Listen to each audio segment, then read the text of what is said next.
The Denver Broncos' postseason ambitions are dead in the water after they got dashed on Christmas Eve by the New England Patriots. What happened in the game? We recap that and much more in a very special Christmas Day episode. Good morning, Broncos.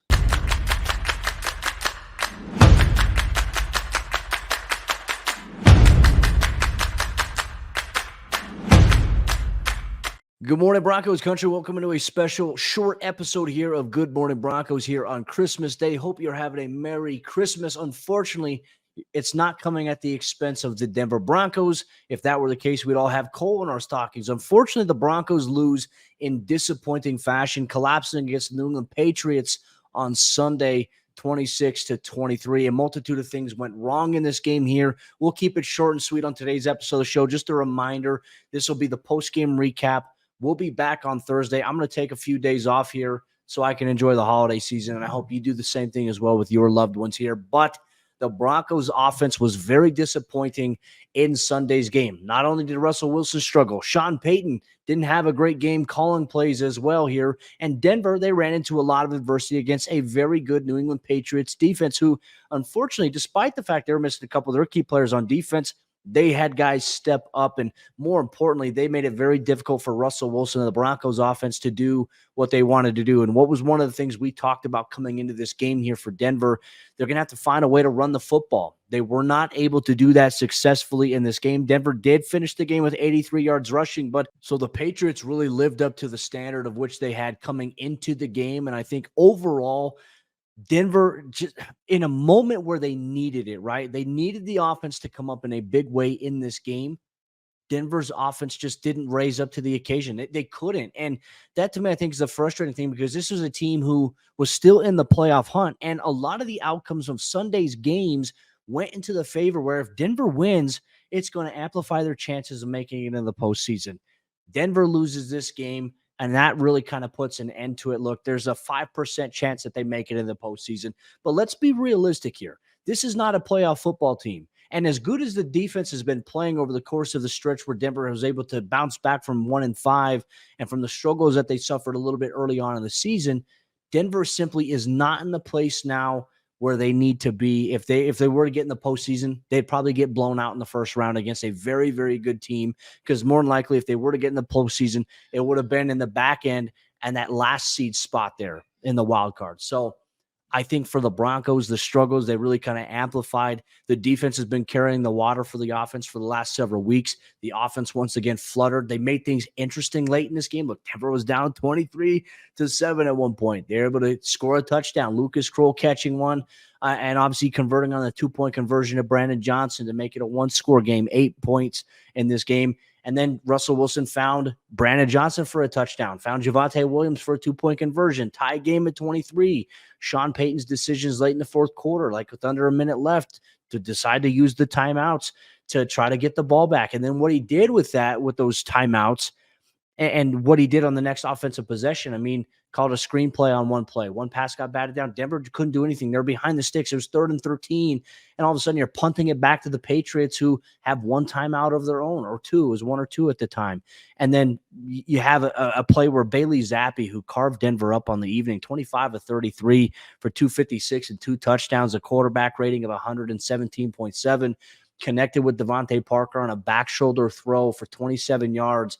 And then they ran one more play to be able to get, obviously, their kicker into a position. Look, he missed a field goal earlier, missed an extra point to kick a game-winning 56-yard field goal, and the Patriots would walk off as the victors in this game. 4-11 on the season for New England. And look, at one point, and I even made it this week here on the show, the Patriots are better than their record indicates.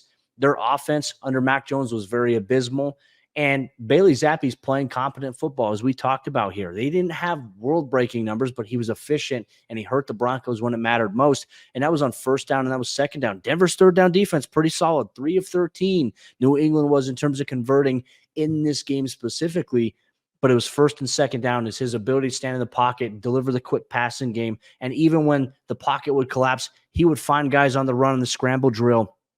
He capitalized where the Broncos couldn't offensively, and that was a huge issue, I think, in this game for when we look at the offense for Denver, their limitations that they have. It's so frustrating to watch because part of their offense, a big part of it, Cortland Sutton, left the game in the first quarter with a head injury, was later ruled out with a concussion, is going to go through protocol here. They missed his presence in a big way in this game, and they really couldn't get the passing game going to anybody else in the receiving department a little bit till late in that fourth quarter. I mean, heck, Jerry Jeudy didn't have his first catch of the game until the 9-minute, 14-second mark of the fourth quarter. Didn't even get looked at. Didn't even get targeted once until that point. And look, Jerry's not the jump ball guy. Jerry doesn't have the height to go up and jump, get those 60, those 60-40 or those 50-50 jump ball contested situations. We always talk about that Cortland excels at. Heck, they didn't even try to do that with little Jordan Humphrey or anybody else, or even Lucas Kroll for that matter. To me, it was frustrating to watch the Broncos play calling. Russell Wilson struggled. He could only connect with running backs. Javonte struggled in this game. Once again, run the football, had a turnover in this game that impacted them, unfortunately. Javonte's kind of hit a little bit of a wall here, and it's on the coaches to put him in a position to succeed, and it's also on Russ to put him in a position to succeed. The quarterback head coach relationship right now, the dynamic with Russell Wilson, Sean Payton, I don't know if it's sustainable based on how Russ succeeds in terms of how he plays versus how Sean Payton calls games. It doesn't look like it's meshing, and that creates a lot of questions here going forward for the Broncos. But folks, unfortunately, the Broncos playoff hopes are dead in the water here on Christmas Eve. A disappointing collapse and bad game here overall by the Broncos, where they had major blunders in all three phases on offense, on defense, and on special teams. Very disappointing to see. But that'll wrap up, obviously where the Broncos' postseason ambitions are. However, they still have 2 games left on the season. The goal at this point, I think, for Denver, try to finish at least, if you can you finish 9-8 versus 7-10? That to me has to be the goal here for this team.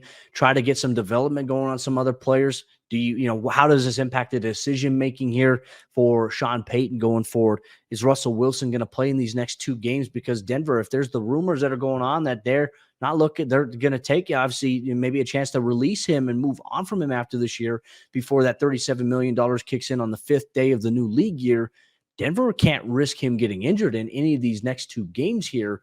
With that being said, it puts the Broncos at a lot of risk if they do that and they do play him and they don't have any intentions of bringing him back next year.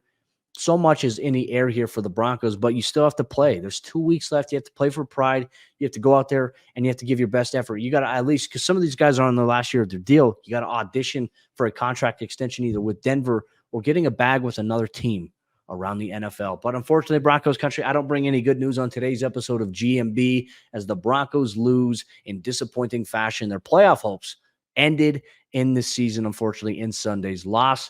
We'll be back on Thursday for a brand new episode of GMB Broncos country. Appreciate you so much. Merry Christmas. Have a happy holiday.